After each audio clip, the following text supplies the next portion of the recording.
J'espère que le lundi a bien commencé de votre côté. Moi, de mon côté, ça va bien. Je suis Herman le Patriote, panafricaniste et aussi donc politiquement proche du président Laurent Gbagbo. Alors, je vais allumer un peu la lumière du salon. Voilà. Donc, les gens me demandent pourquoi est-ce que moi, Herman le Patriote, je n'ai pas parlé concernant M. Makosso Camille. Ok, à l'état civil, Ariel Makosso Camille. Vous appelez abusivement le général Makosso. Il a eu à toucher mon mentor, il a eu à dire des choses vraiment pas trop catholiques et j'ai préféré garder le silence. Maintenant qu'il est revenu sur ses propos, comme un lâche, je préfère faire cette vidéo pour mes collaborateurs, pas pour répondre donc à ses provocations. Mais je peux quand même lui accorder, je peux lui donner un peu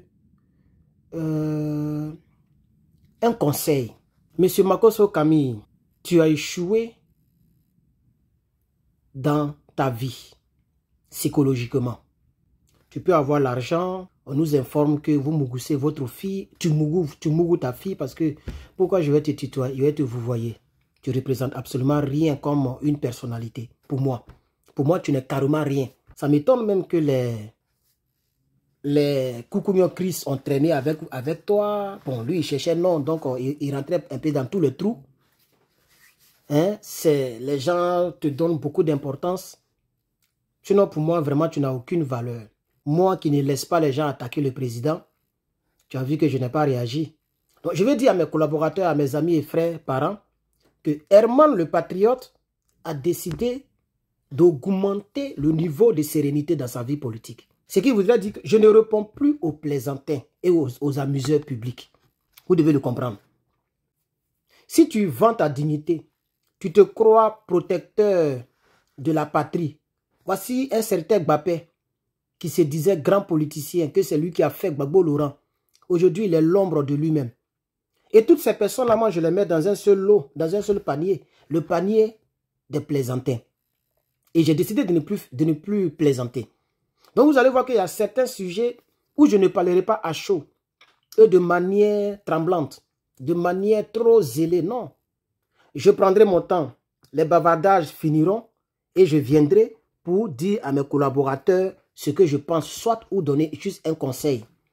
Parce que les gens sont des vieillards qui ont des poils un peu partout, mais ces personnes ne se respectent pas. Donc, on est obligé de leur donner conseil. Vous avez vu ma dernière sortie bon, ce n'était pas une sortie sur M. Coucougnon. C'était un conseil que je donnais aux deux BT qui se déchirent pour un voltaïque. Il a pris une nouvelle décision, hein. Je pense que c'est aujourd'hui ou hier. Il a pris la décision qui ne passera plus sur les panels. Vous voyez? Donc, c'est un homme qui peut se redresser. Il est tombé très bas, communicationnellement parlant, pour utiliser son long mot. C'est un mot qui est dans le dictionnaire, mais bon, c'est lui qui a envoyé ça sur la toile. Communicationnellement parlant, il a compris que ce que le jeune frère est en train de dire, même si je ne suis pas de même bord politique que lui, même si on n'a pas la même idéologie politique, ce qu'il vient de dire là, c'est bon. Vous voyez? Et donc, je continue de donner encore un conseil à Makosso. Ne pense pas que les Ivoiriens sont des lâches. Ivoiriens que tu vois et puis tu nargues là. Même nos frères, comme les Gbapé, comme les Coucougnon qui sont à l'extérieur. Et toi, le Congolais, c'est toi qui dis aux gens, venez à Abidjan, c'est à Abidjan, ça se passe. Toi-même là, quand on te voit, même on sait que tu ne peux même pas faire par là. Coup de poing là, toi tu ne peux pas lancer ça. Est-ce que tu as connu ce que les Ivoiriens ont appelé Kourou bataille, il n'y a pas pardon? Est-ce que tu as connu ça? Parce que si Alassane Dramane Ouattara tombe et que moi je ne reste pas dans le pastorat, c'est-à-dire être pasteur, et que je décide de faire la politique, je suis sûr qu'un jour je vais te croiser, hein, pour tout le mal que tu as fait aux Ivoiriens, pour le nom du corps pastoral que tu as sali, et pour la gueule que tu fais là. Moi, ton petit frère là, un bon matin, quoi, il apparaît devant toi comme ça. Et puis les gens sont en direct. C'est-à-dire les gens lancent le direct et puis on t'accoste. Et toi et moi, on va lancer coup de poing. Parce qu'on est arrivé là, je pense que c'est ce qu'on doit faire aux immigrés comme vous qui narguez nos parents comme les Gbagbo Laurent. Toi, aujourd'hui, tu parles parce que Gbagbo Laurent est dans l'opposition. Toi, le prisonnier.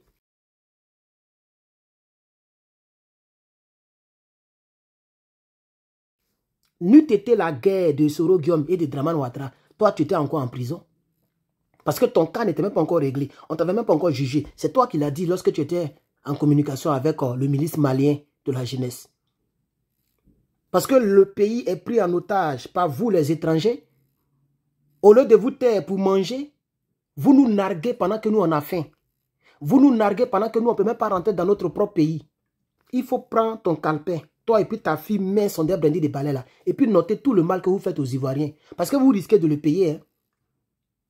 Parce que si Gbagbo Laurent vient au pouvoir là, il aura des extrémistes en Côte d'Ivoire. Je risque d'en faire partie. Je risque de lancer des appels bizarres et puis ils vont te frapper dans les rues. Donc le conseil que je veux te donner, c'est de te calmer, frère. Fais tes vidéos, il faut marmailler les gens que tu peux marmailler. Si quelqu'un il est né bête et que toi comme ça là, tu peux blaguer pour prendre son argent, mais tu prends à l'aise. Donc marmaille, joue ton faux rôle de pasteur. Joue ton rôle de général. Mais il faut laisser le président tranquille. Tu as vu que tout le monde a parlé, moi je n'ai pas parlé. Mais ça ne veut pas dire que je n'ai pas entendu, que je ne t'ai pas vu parler. Tu as bavardé, hein. Mais après tu es revenu sur tes propos. C'est eux qui t'attaquent. Moi, ils laissé. Moi, mon problème, c'est qu'ils ne laissent pas faire comme ça. Vous ne voulez pas faire des Soro Guillaume là. Donc, tu veux te mettre sur la liste des ennemis des futurs cadres de ce pays. C'est nous les futurs cadres de ce pays. Tu vas tourner. Toi, tu ne seras jamais ministre ni quelqu'un en ton pays là. Toi, aucune région ne va te voter, même député ou même je ne sais, mais tu ne peux jamais devenir jusqu'à ta mort. Toi-même, tu le sais très bien. Les Ivoiriens savent qui tu es.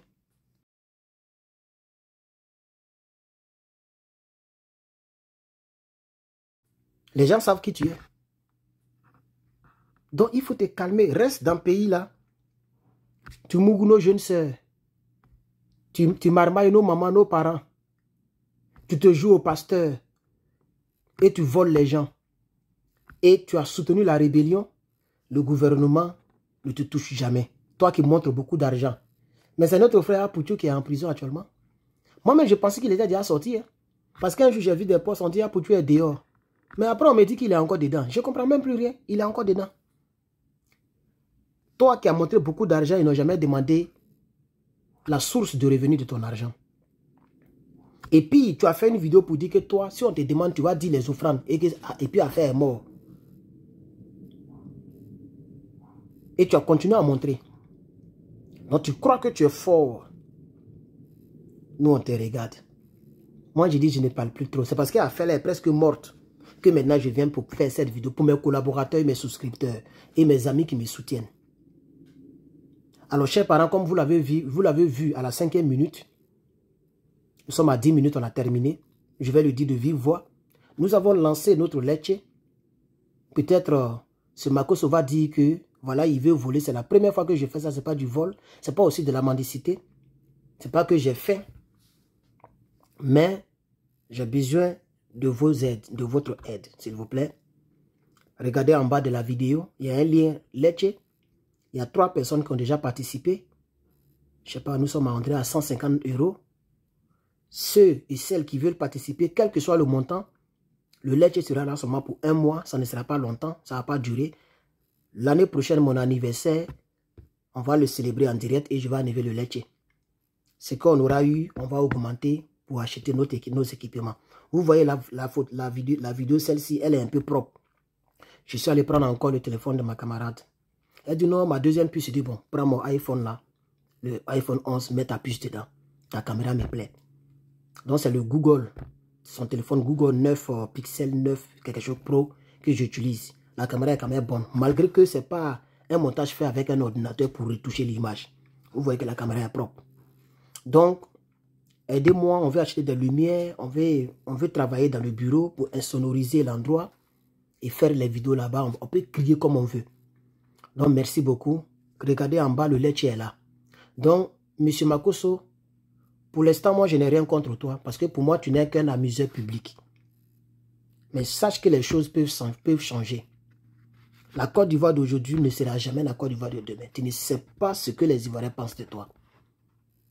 Tu ne sais pas ce que les Ivoiriens pensent. Quand nous, on fait nos palabres là, tunnel crânien, Herman le patriote, on se frappe à cause de politique là. Nous, on se connaît entre nous. Hein.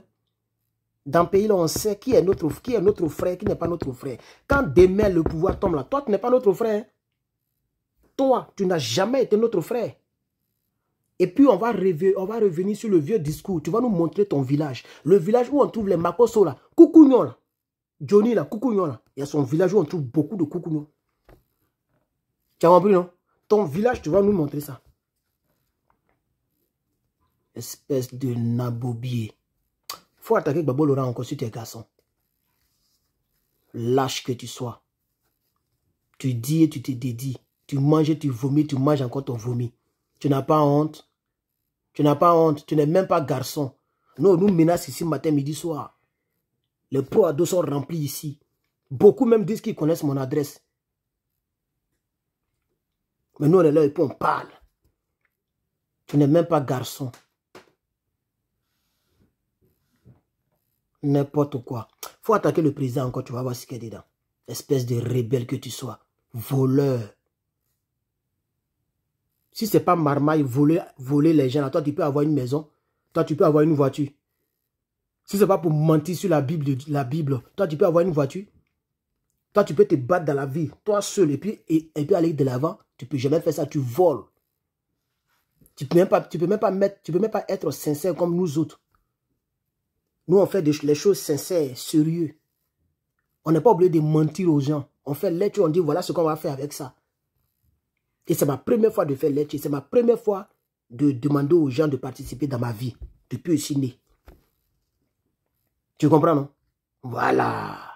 Mais toi, c'est les offrandes, les pipis, l'huile que tu as vendue. C'est ça qui a fait de toi l'homme que tu es là. Et puis tu voles. Et tellement tu n'as pas honte que la marmaille. Comme la vidéo est vraiment longue, je vais m'arrêter là. Donc, chers Ivoiriens, chers Africains d'ici et d'ailleurs, regardez en description.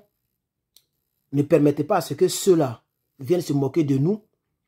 Faites votre lettre, bloquons. C'est 2000 seulement, c'est rien. Ça, vous pouvez faire ça. Bloquons. On n'a qu'à payer ça. C'est 2000 seulement. Tous mes collaborateurs, tous ceux qui ont souscrit, si vous tombez sur cette vidéo, cliquez sur le lien. Lettre. Je vous remercie.